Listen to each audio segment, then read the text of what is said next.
Why learning English feels so hard. Listening practice.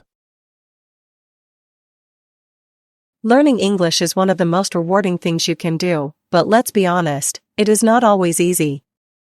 Many students begin their journey full of excitement. They download apps, buy books, watch videos, and imagine themselves speaking English confidently. For a few days, or even a few weeks, motivation is high. Then reality appears. You listen to native speakers and understand almost nothing. You learn a new word today and forget it tomorrow. You study grammar for hours but still struggle to form a simple sentence. At some point, almost every English learner asks the same question: why is this so difficult? The truth is that learning a language is not like learning a list of facts. It is more like learning to play a musical instrument.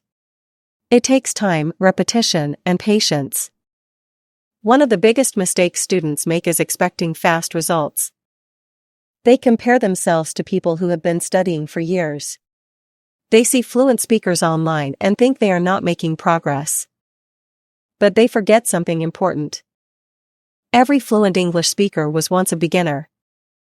Every person who speaks English confidently today has experienced confusion, frustration, mistakes, and self-doubt.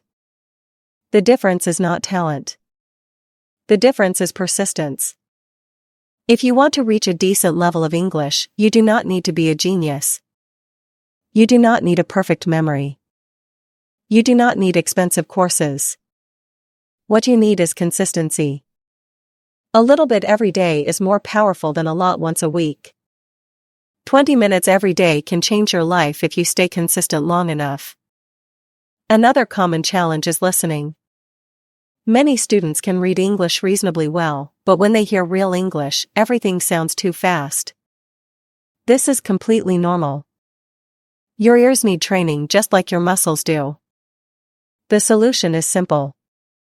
Listen to English every day. Listen while walking. Listen while cleaning. Listen while commuting. Listen even when you do not understand everything. Little by little, your brain will begin recognizing patterns, sounds, and expressions. You will notice words that seemed impossible to hear before. You will start understanding more than you realize. Reading is another powerful tool. Read simple content that interests you. Do not choose books that are too difficult. Choose stories, articles, or topics you genuinely enjoy. When you enjoy what you are reading, your brain learns faster. Speaking is often the most frightening part. Many students are afraid of making mistakes. They wait for the perfect moment. They wait until their grammar is perfect. They wait until their pronunciation is perfect. Unfortunately, that day never comes. The truth is that mistakes are not a sign of failure. Mistakes are proof that you are learning. Every sentence you say, even an imperfect one, helps build confidence.